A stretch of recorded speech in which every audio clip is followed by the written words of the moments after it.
C'est donc une journée décisive pour les droits de douane de Donald Trump. La Cour suprême se réunit aujourd'hui pour étudier la légalité des tarifs réciproques.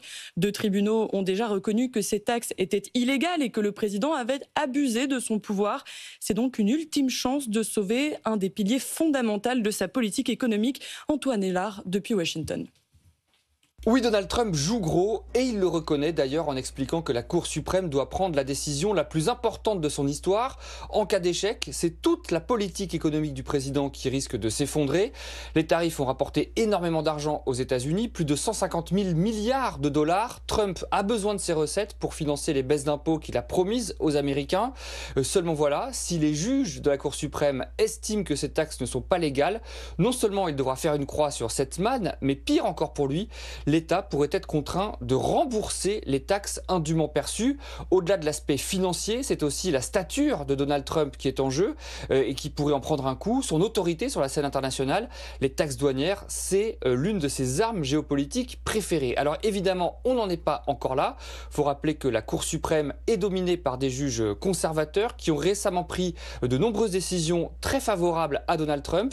L'administration américaine, par ailleurs, assure avoir un plan B dans ses cartons pour pouvoir continuer à imposer d'une façon ou d'une autre les taxes douanières. Mais on sent quand même une forme de fébrilité.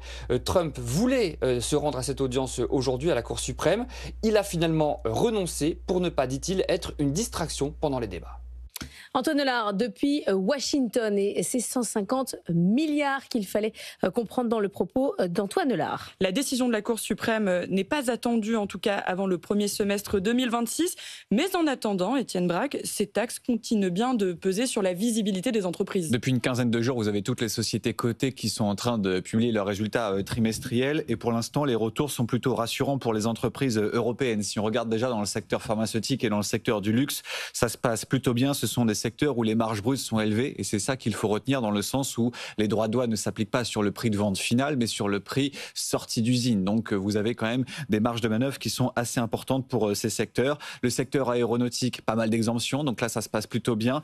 Si vous regardez les entreprises d'une façon générale, elles ont également beaucoup fait de stock au printemps, au lendemain des annonces, souvenez-vous, de droits de douane avec ces panneaux. Donc encore aujourd'hui, vous avez des stocks qui sont importants. Donc c'est des stocks bien sûr sur lesquels il n'y a pas eu de droits de douane imposés. Sans compter que dans l'industrie, certaines pièces ont changé de pays de fabrication pour contourner ces droits de douane. Donc pour l'instant, on a un premier message qui est plutôt rassurant. Maintenant, tout va se jouer dans les prochaines semaines, dans les prochains mois, là où il n'y aura plus ces fameux stocks près droits de douane. Et puis s'il y a un secteur aujourd'hui qui pâtit d'une façon importante de ces taxes, c'est bien sûr le secteur automobile, où là vous avez des capacités de hausse de prix qui sont quand même très faibles et surtout des marges de manœuvre qui sont faibles. Donc là, vous n'avez pas des entreprises qui sont capables d'absorber intégralement ces fameux 15%. Merci beaucoup Étienne. Les droits de douane qui pénalisent donc les entreprises, mais aussi les partenaires commerciaux des États-Unis.